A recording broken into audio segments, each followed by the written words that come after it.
बाबा साहब नहीं होते तो चिराग पासवान पैदा ही नहीं होते। क्या बात कर रहे हैं आप? सही बात बता रहे। न बाबा साहब होते, न रामविलास पासवान विधायक मंत्री सांसद बनते, न दूसरी शादी कर पाते, न चिराग पासवान पैदा होते। सही बात है। अच्छा, दलित दूसरी शादी कैसे कर लेता, और भी गैर दलित से? हो सकता हम भी पैदा नहीं हुए होते, बाबा साहब का संविधान नहीं होता तो हो सकता आप पैदा नहीं हुए होते, आपके पूर्वजों को ही समाप्त कर दिया जाता। ये संविधान हम लोग को प्रोटेक्शन दिया था, हमारे पूर्वज जिंदा रहे तो हम लोग पैदा हुए। चिराग की बात नहीं है, कई लोग पैदा नहीं होते। जब बाबा साहब पैदा नहीं हुए थे तब भी भगवान थे। तब कहाँ स्थिति थी आपकी? कुत्ता वाला जिंदगी जीते थे पहले लोग। पहले कुत्ता से भी, अरे कुत्ता भी तालाब में पानी पी लेता था। हाँ। लेकिन आदमी तालाब में पानी नहीं पीता था। चप्पल पहनने का अधिकार नहीं था। गांव में कमीज पहन के गांव से किसी बाबू साहब और किसी सवन के दरवाजे से गुजरने का अधिकार नहीं था। अगर गुजर जाते तो बुला के पूछता, क्या रे फलनवा, तुम कुर्ता पहन के हमरा दूरा पर से चला गया? बाबा साहब का संविधान का आवाज है कि आज दलित का बेटा फॉर्च्यूनर पर चढ़ता है। बाबा साहब की 22 प्रतिज्ञा पढ़े अरविंद केजरीवाल की पार्टी के नेता राजेंद्र पाल गौतम, तो उनको मंत्री पद से हटा देने का काम किए हैं अरविंद केजरीवाल। तो ये भी तो पापी आदमी है। अखिलेश यादव बड़ा अम्बेडकरवादी बनते फिर हैं, पीडीए कर रहे हैं। इतिहास क्या है? बाबा साहब की बात करें, अखिलेश यादव जब तेजस्वी डिप्टी सीएम और नीतीश कुमार सीएम बने थे, उस समय प्रमोशन में आरक्षण खत्म हुआ और दलित लोग मिलने गए थे तो भेंट नहीं करते थे लोग। कांग्रेस वालों ने भी बाबा साहब को अपमानित किया। बाबा साहब फैशन भी है और पैशन भी है। अच्छा, कुछ लोगों के लिए फैशन है और कुछ लोगों के लिए पैशन है। जो बाबा साहब का सिर्फ नाम लेते हैं उनके लिए फैशन है। जो बाबा साहब के आचरण को और उनके दिखाए मार्ग को चलते हैं उनके लिए पैशन है। जो उनको पढ़ते हैं उनके लिए पैशन है। जिनके अंदर बाबा साहब का जुनून है उनके लिए पैशन है। इतने नहीं बोले, अमित शाह बोले कि अंबेडकर का नाम लेना 6 बार बोले कि कुछ लोगों के लिए आजकल अंबेडकर फैशन हो गया। अंबेडकर अंबेडकर अंबेडकर अंबेडकर अंबेडकर अंबेडकर इतना नाम भगवान का लेते तो स्वर्ग में 7 जन्म के लिए जगह बना लेते। हम कहते नहीं, हम इसके विपरीत बोलते हैं। जितना भजन कीर्तन करते हैं, जितना हरे हरे हरे हरे भगवान भगवान भगवान करते हैं, उतना अगर आप अंबेडकर अंबेडकर करिएगा तो 7 पीढ़ी सुधर जाएगी। लेकिन स्वर्ग जाने के लिए बोले हैं ना कि स्वर्ग जाना है ना आप लोग को? जिनको जाना है पहले शमशान जाना होगा, तो शमशान के रास्ते से जाते हैं स्वर्ग का रास्ता। स्वर्ग नहीं चाहते हैं आप लोग? स्वर्ग जाना नहीं चाहते हैं? जिसको स्वर्ग जाना है पहले अपनी इह लीला समाप्त करनी होगी ना जी। जीते जी स्वर्ग नहीं जाता है, मरने के लिए कोई तैयार नहीं है। अच्छा, हाँ, तो स्वर्ग आप लोग जाना नहीं चाहते हैं? स्वर्ग जाना पूछिए नहीं। स्वर्ग आप लोग जाएंगे वकील साहब? अच्छा, स्वर्ग का जो ये है थीम है और उसकी सोच है कि सारी सुख सुविधा, हाँ, जहाँ सुरा सुंदरी, हाँ, ऐशो आराम, सारा चीज जहाँ हो, वही कंसेप्ट है स्वर्ग का। यही ना कंसेप्ट है। और जब सारा सुख सुविधा माने ऐश्वर्या इस धरती पर ही बाबा साहब अम्बेडकर के द्वारा जब प्राप्त हो जाएगा तो लोग स्वर्ग क्यों जाएगा? क्यों जाएंगे? और उसके लिए जान देने की जरूरत क्यों है? रही बात स्वर्ग और नर्क की, तो ये थोथी दलील है स्वर्ग और नर्क का कॉन्सेप्ट। मैं इसको नहीं मानता हूँ। नहीं सर, वकील साहब आप इस पे आइए। हाँ, 1 मिनट। हाँ, स्वर्ग और नर्क का जो कॉन्सेप्ट है प्योर थोथा दलील है। ये कहीं भी साइंटिफिक के प्रमाणिक चीज नहीं है। और स्वर्ग और नर्क न कोई देखा है ना है। यह बाबा साहब का बौद्धिज्म में जो कॉन्सेप्ट है, स्वर्ग नर्क का कोई कॉन्सेप्ट नहीं है। और रही बात अभी अमित शाह के बारे में जो बात आप बोल रहे हैं, कि अमित शाह बोले हैं कि 6 बार नाम लिए हैं। 6 बार गिने, 6 बार बोले हैं कि अंबेडकर अंबेडकर अंबेडकर अंबेडकर बोलिएगा तो स्वर्ग चले जाइए। ना, स्वर्ग नहीं जाइएगा। मैंने स्वर्ग नहीं जाइएगा। भगवान का नाम लीजिएगा तब स्वर्ग जाइएगा। यही ना है अमित शाह का सवाल। तो अमित शाह के लिए एक जवाब है। तमाम वैसे जो संविधान और भारत के संविधान में विश्वास रखने वाले संपूर्ण भारत के लोगों के लिए कि इस देश में हमको अनुसूचित जाति जनजाति को पानी पीने का अधिकार नहीं था, रोड पर चलने का अधिकार नहीं था, खटिया पर बैठने का अधिकार नहीं था, पढ़ने का अधिकार नहीं था, सोचने का अधिकार नहीं था, विद्यालय जाने का अधिकार नहीं था, वैसे समाज को बाबा साहब अम्बेडकर ने पढ़ने लिखने और इस देश में सत्ता में भागीदारी का अधिकार किसने दिया, तो उस देश का नाम बाबा साहब अम्बेडकर है और इस देश का संविधान है। महापुरुष का नाम बाबा साहब महापुरुष का नाम, सही बात, सॉरी। अच्छा, एक सेकंड, जब बाबा साहब नहीं थे, जब बाबा साहब पैदा नहीं हुए थे, तब भी भगवान थे, तब कहाँ स्थिति थी आपकी? हमारी स्थिति तो है ही ना, पानी पीने का अधिकार था हमको। आपको तो कहा घटना याद होगा, बाबा साहब तालाब में जो पानी पीने गए थे, वो कौन घटना हमको स्मरण में नहीं आ रहा है। महासत्याग्रह, जो उसमें कितना विरोध हुआ था, लाठियां पड़ी थी, बाबा साहब को चोट लगी थी।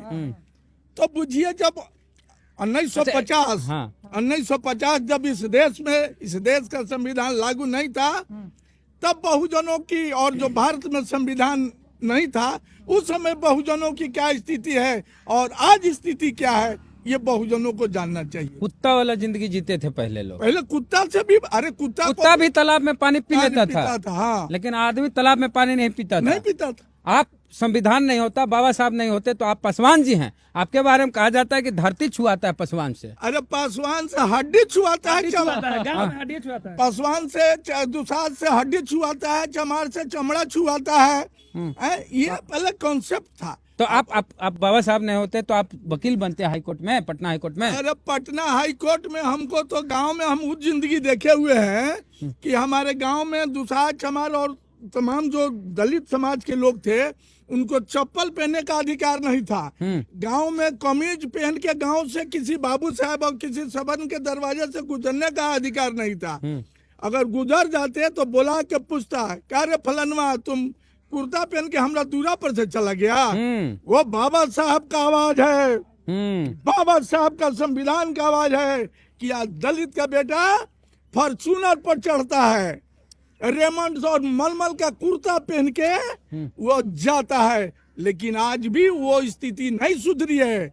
आज भी अमित शाह जैसे लोग, अरुण शौरी जैसा लोग इस देश में वही जातीय दंगा करवाना चाहता है। नहीं चाहता है कि बाबा साहब जैसे उनका जो वंशज है वो अच्छा जिंदगी जी सके। खाली भाजपा वाला नहीं, कांग्रेस वाला भी पापी है इस मामले में।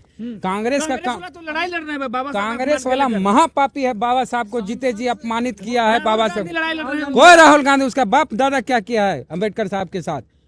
बाबा साहब को कभी चुनाव जीतने नहीं दिया। और एनसीईआरटी की किताब में बाबा साहब का कार्टून छपा था और इतना बेबाहियात कॉन्सेप्ट था कि बाबा साहब को घोंगा पे बिठाया गया और घोंगा पे लिख दिया गया कॉन्स्टिट्यूशन, मतलब संविधान लिख दिया गया। बाबा साहब का बनाया हुआ संविधान घोंगा पर। अब बाबा साहब को उस पर बैठा के और नेहरू चाबुक मार रहे हैं। ये कांग्रेस वाले इस तरह की बदतमीजी की है। तो कांग्रेस वाला धोया हुआ नहीं है दूध का। कांग्रेस वालों ने भी बाबा साहब को अपमानित किया, तो फिर उस समय विरोध हुआ, बहन जी लोग विरोध की, तो उस कार्टून को एनसीईआरटी किताब से हटाया गया। और अखिलेश यादव बड़ा अम्बेडकरवादी बनते फिर हैं, पीडीए कर रहे हैं। इतिहास क्या है? बाबा साहब की बात करें, अखिलेश यादव, उनकी पार्टी के नेता आजम खान बोले थे कि बाबा साहब का उंगली ऐसे रहता है, इसका मतलब है कि सामने वाला प्लॉट भी मेरा है। तो उस समय भी ये नहीं हुआ था बाबा साहब। अखिलेश यादव बोले कि गलत नहीं बोला है आजम खान, पढ़िए पूरी खबर।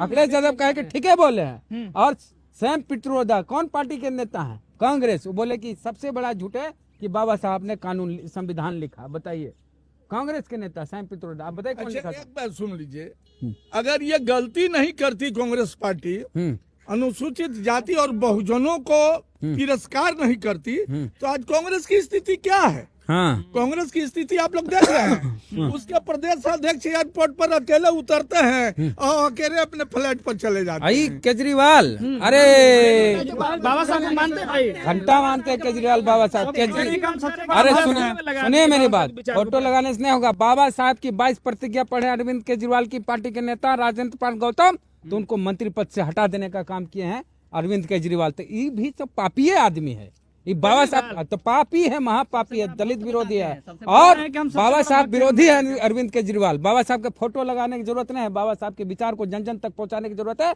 और राजेंद्र पाल गौतम अरविंद केजरीवाल की सरकार में मंत्री थे, 22 प्रतिज्ञा लिए, बाबा साहब का शपथ लिए, तो उसके कारण राजेंद्र पाल गौतम को मंत्री पद से हटा दिए।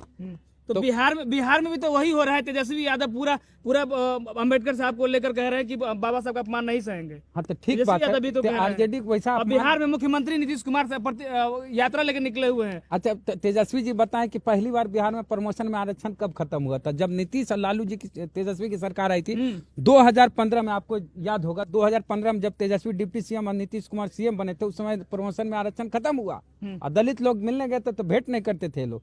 ये लोग जब जो सत्ता में रहा है, चाहे समाजवादी हो, कांग्रेस हो, भाजपा हो, सब बाबा साहब का और दलितों का अपमान किया और केजरीवाल भी किया है। तो मतलब विपक्ष की जितने भी पार्टी सबने बाबा साहब ऐसा जो हनुमानीकरण हो रहा है, जो हनुमान लोग बन रहे हैं, हम बताते हैं एकदम सधे हुए शब्दों में कि बाबा साहब नहीं होते तो चिराग पासवान पैदा ही नहीं होते।